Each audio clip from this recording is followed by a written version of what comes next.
Welcome everyone to Down Down Up Up. Your boy here, Apollo, and guess what it's time to talk about? Oh, that's right.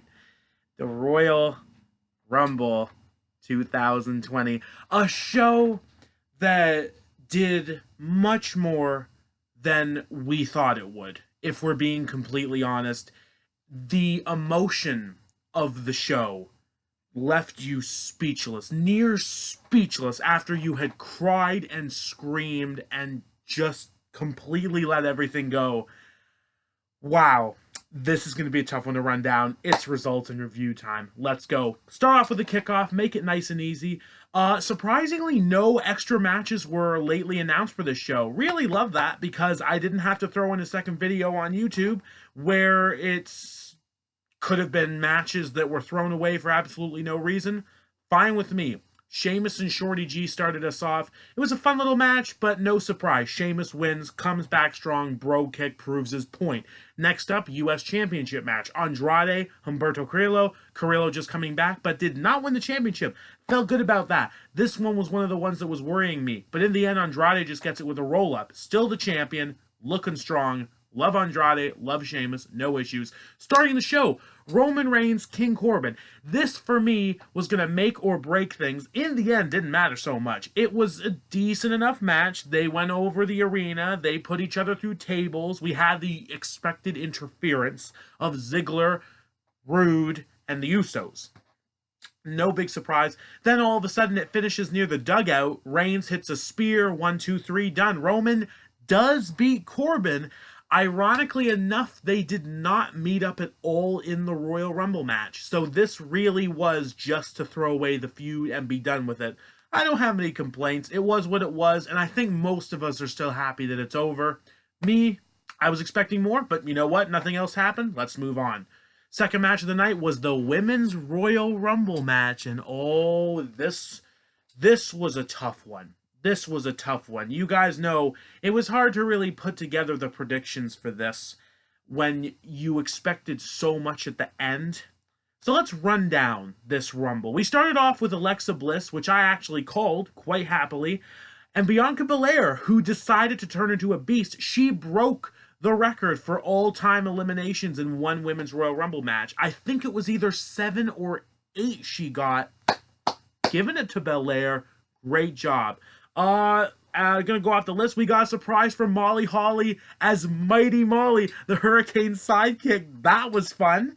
Nikki Cross came in, Lana came in, ran off her mouth. Mercedes Martinez came in, that was cool. Liv Morgan comes in, finally an elimination. She chucks out Lana, but then later Lana just drags her down and screws her in the match too, eliminating Liv Morgan. Mandy Rose came out, had a great spot with Otis. Looked like Mandy was eliminated, but then the camera cut and you saw that she fell on Otis. He helped her back in the ring. Beautiful stuff. Candice LeRae, fun stuff. Sonya Deville showed up. Sadly, she was the downfall of Fire and Desire that evening. She accidentally, supposedly, hit Mandy. Otis was still there to catch her in his arms, but then Sonya gets thrown into the Bumble and down they go. Fire and Desire are out. Kairi Sane shows up. She did a fun job. Mary Poppins. Mia Yim was in it. Dana Brooke. Tamina, which she really didn't do anything, did she? I'm surprised Tamina was just wasted for this one. Dakota Kai. Chelsea Green, who I just cannot stand these days, but she didn't do much either. And then I think it was at that point where the ring got cleared. Belair and Bliss were the final two out of the bundle, and out goes Bliss. Bianca has the ring, but who is number 17? Charlotte Flair. Very close number to last year's. I think she was number 13 last year. This year, get 17, looking to make a big impact. Starting off with Bianca Belair. It's a new setup right now. Let's run it down. Next was one of the big surprises of the night. I think everyone was waiting for it. Naomi came back. Oh my gosh, I was so happy for her. Have been waiting to see her for months. She is still one of the best pure athletes that the WWE Women's Division has. And the pop was great. She looked like she was welcomed back in open arms. So fun to see her. She did some fun stuff too. Looked like she was eliminated. She hangs on the barricade, gets to the announce table, uses the table covering to make a bridge from the table to the stairs, and makes it back in the match. Fun stuff. Thank you, Naomi. I like the new hairstyle too. Beth Phoenix was in. Bit of a rough night though. And I noticed this earlier. Belair had Beth Phoenix in the corner. You heard a loud thud, like somebody had hit the post. It's like, who? Wait a minute. Was it one of them? I'm not sure what happened. It was the back of Beth's head, and she was bleeding like a flare the rest of the night. I'm amazed she had the power to keep going and let the referee stay away from her. She did not want any medical attention for the match.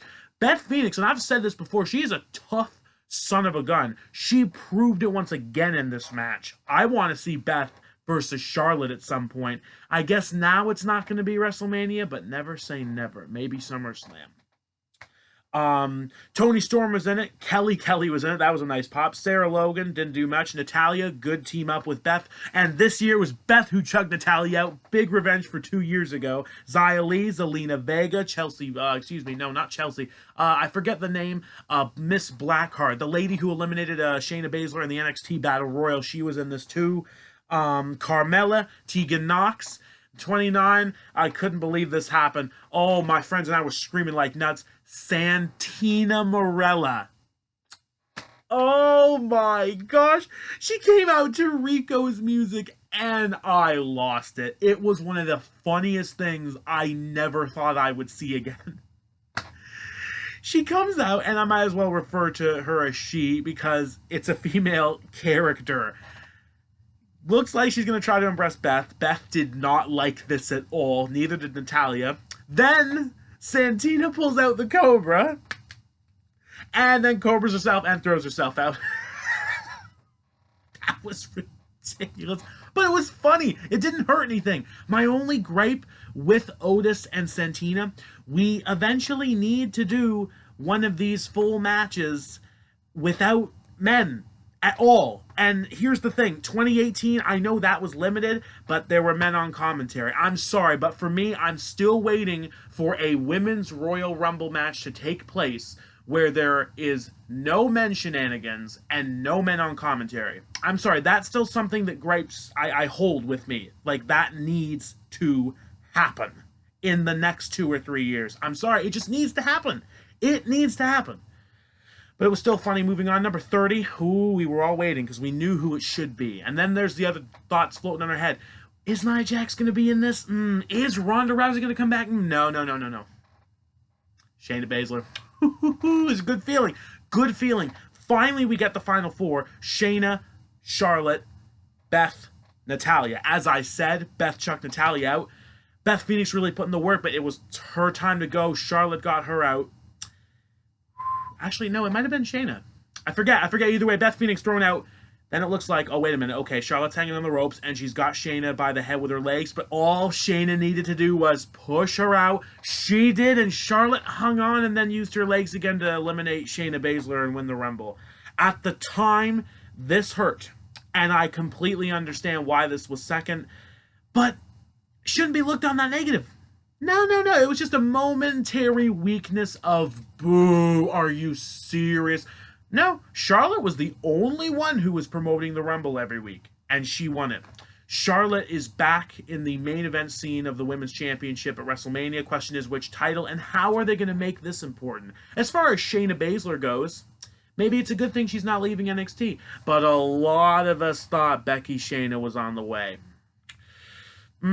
Feels still like a miss, but we'll see what happens next.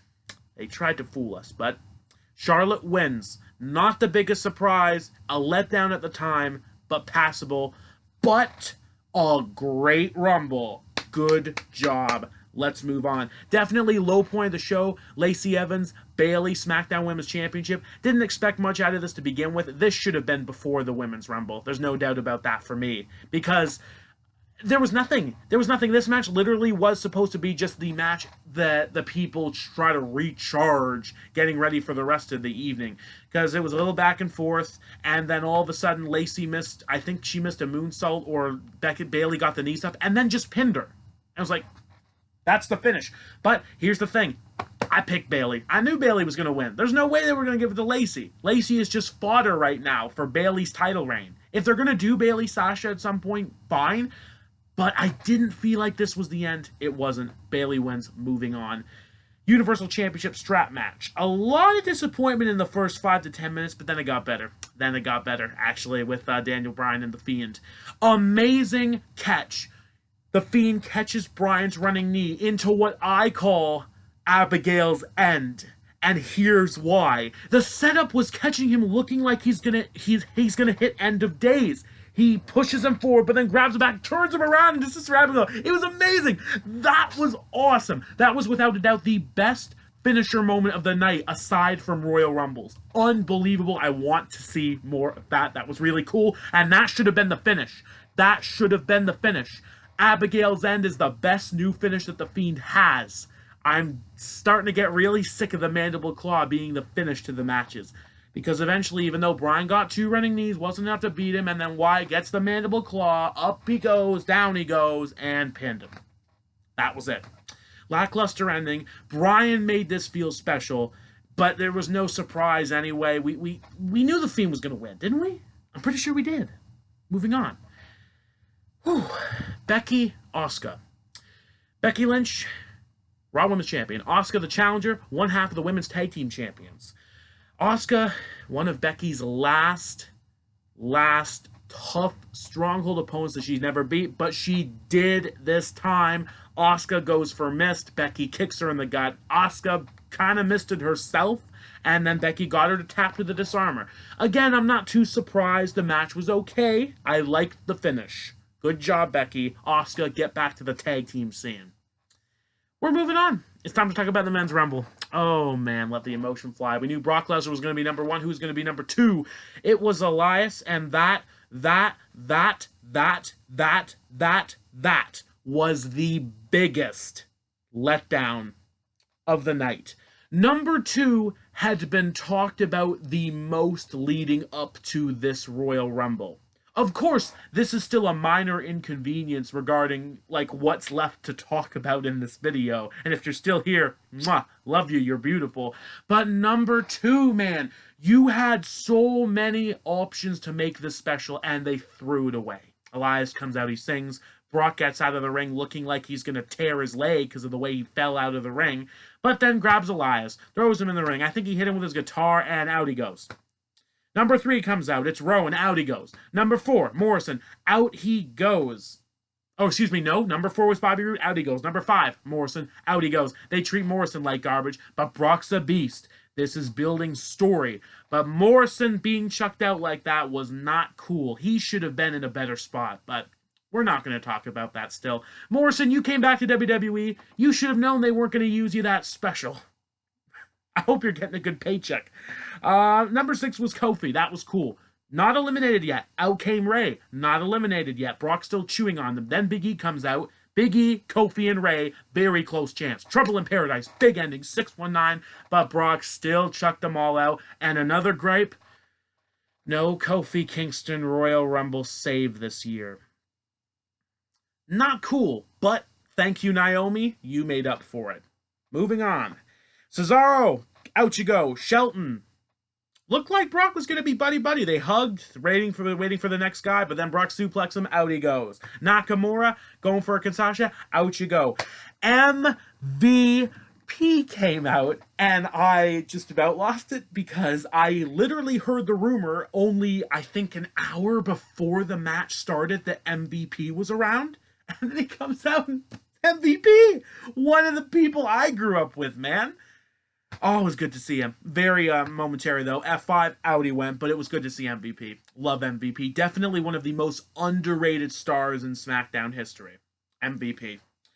Okay, but then next, still a big deal because Keith Lee, the man I picked to be number 2, decided to come out at number 13. And yes, obviously, I'm looking at the numbers I have listed here. Keith Lee came out. Brock's reaction was great, besides jamming out to, I think he was jamming out to MVP's music. I think it was MVP's music. But Brock's looking, you see the camera shot of him, ooh, big boy. And then, who's this big fella? Hilarious, Brock. Keith Lee and Brock Lesnar definitely put in a little bit of work. They couldn't take each other down much at the start, but then Keith takes him down, charges him, double clothesline. Out comes Braun Strowman. It's now a battle of the big boys, but Brock still finds a way to throw them both out. tying the Royal Rumble record for most eliminations in a single match. Of course, Brock's is more impressive, though. It's a 30-man Rumble. Strowman's 13 elimination was the 50-man Rumble. Brock, you're on the top. Then out came Ricochet. And here's the thing. A lot of people can criticize how Brock Lesnar was eliminated. Yes, we're going there now. Spoilers if you haven't watched it. But I swear, I was rooting for Ricochet since the beginning because I heard the rumor that Ricochet was supposed to be Brock's scheduled opponent for this show before decisions came that Brock was going to be in the Royal Rumble. So I knew Ricochet had to do something. At first, it doesn't look like much. He's getting his booty whipped, not eliminated. Out comes number 16, Drew McIntyre. Face to face with Brock. Brock's taking off the gloves. Kick to the plums by Ricochet on Lesnar. And Claymore by Drew. And out goes Brock. He's gone. Oh, what a pop. What a pop, man. That was special. That was great. That gave us a new set of life for this match. And now Drew's the beast. Fair play with Ricochet's assist. He throws Ricochet out. Out comes The Miz. Drew is still just looking at Brock on the floor and threw Miz right out like garbage. Brock goes through the crowd. He does not retaliate. And Brock knows this is his future. And we'll explain why as we go. Because now Drew McIntyre is holding the ring. Out comes AJ Styles. Fair. Now we're starting to fill up. Ziggler comes out. Great. Carl Anderson came out. I'm surprised they actually used some of the special spots for the club. But it is what it is. Apparently, Rusev and Lashley were not in this because kayfabe, they had an altercation backstage and were not medically cleared. I didn't even want them in this match anyway, so I wasn't complaining. And they trolled us too. The people listed on their site, not all of them were in this. They trolled us, but for good reason. Fair credit, WWE. But then number 21... ticking down. 5, 4, 3, 2, 1. You think you know me. It's Edge.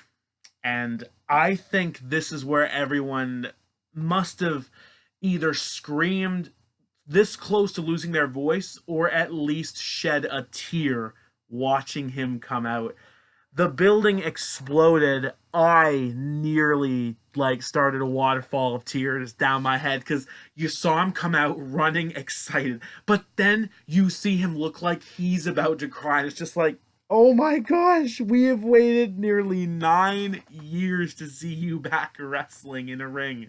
Some of us did not give up hope. And look what happens, man. These guys coming back provide so much hope for anyone who suffers a career injury. Edge, Daniel Bryan, and even Sheamus coming back from his neck and concussion issues. Oh my goodness. It just provides so much hope for those people that think they're never going to do what they love again. Because look what happened. Edge came back. He came in the Rumble. The stupid camera missed the first spear. Kevin Dunn put those stupid store-bought teeth away. I'm sick of those chompers hitting the buttons. Somebody fire him during halftime. Whew. I'm inheriting some chiseled Adonis right now. Go subscribe to him if you haven't already. He's great. He's hilarious. Why aren't you following him? Sorry, back to the Rumble. He hit spears. Edge is great, looking hot. We're still filling up. Out comes Corbin. Boo. Didn't even do much, though. But then, wait a second. It's Matt Riddle. Okay, from what I've heard, he had some kind of altercation with Brock before the Royal Rumble, backstage. So it tells me that maybe Riddle was supposed to be number 2, but then getting in Brock's face didn't help him, and he decided to get jobbed out because he came out, hit some knees, and then Corbin just threw him out. What a waste! What a waste. This, without a doubt, had to be the result of something backstage. I can't see Matt Riddle showing up just for this. No. Not cool, WWE. Not cool. Riddle wants bones. He wants Brock. He wants Goldberg. He wants bones. Moving on. Gallows decided to join the fun. Gallows and Anderson hit a magic killer on Edge. At this point, AJ Styles had been eliminated. I believe there's a rumor going on about a separated shoulder. Edge caught him with a spear and flipped him inside out, and AJ didn't look too happy. Apparently, he told Edge to eliminate him after that because he was injured. Doctor checked on him. Hope you're okay, AJ. Prayers go out. It's been a rough weekend for injuries and pain and blood even. Oh boy, not fun, but thankfully not directed to Edge because he's the man who survived a lot more than other people do. But then Magic Killer to Edge. This is where I thought out comes Christian. I saw him on the kickoff. I know he's in the building. If Edge is wrestling, you'd think he'd be able to get Christian to come out too for the save. It wasn't Christian. I'm going to have to hold up on that. But if I believe Edge came back, then Christian's coming back too. God bless him. He's still #1 in my book. But out came Randy Orton. Rated RKO reunion. They had some fun. Oh, that was nice to see. At least we got that symbolic feel. They were fun when I was watching, man. They eliminated the club. Roman Reigns, 26, obvious boos. Kevin Owens then came out. Aleister Black joins the fun. Samoa Joe joins the fun. And then 30, it's Seth Rollins who brings out Murphy and AOP. They screw Black. They screw Joe. They screw Owens.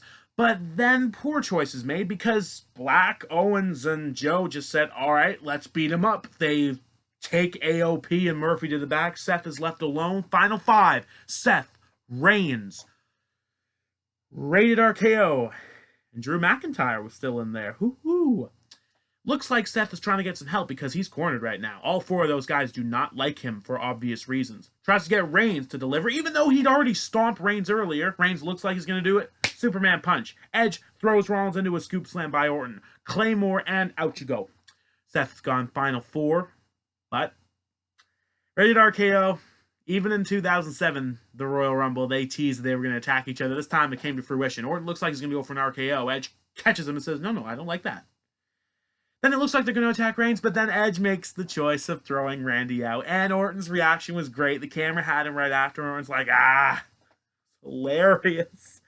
And then some depression kicked in because Edge got eliminated by Roman Reigns. Oh, that hurt. It hurt, but almost for the better because we know Edge is back and we cannot wait to see what's next for him. As far as the Royal Rumble winner, Superman punch to Drew, Roman's going for the spear maybe, and then Claymore, and then Drew threw him out and he won the Rumble. Drew McIntyre won the 2020 Rumble. He's going to WrestleMania, and please, oh please, let him beat Brock Lesnar. Oh man. Drew McIntyre won the 2020 Royal Rumble. That was really cool. And that's it. It's been a long video, but I wanted to go in depth in some places more than others. Thank you all for watching. Edge is back. MVP is back. Naomi's back. It was a great Rumble. Maybe the greatest ever. Maybe. See you all in another video as my camera begins to shake. Keep it real and keep it rated R.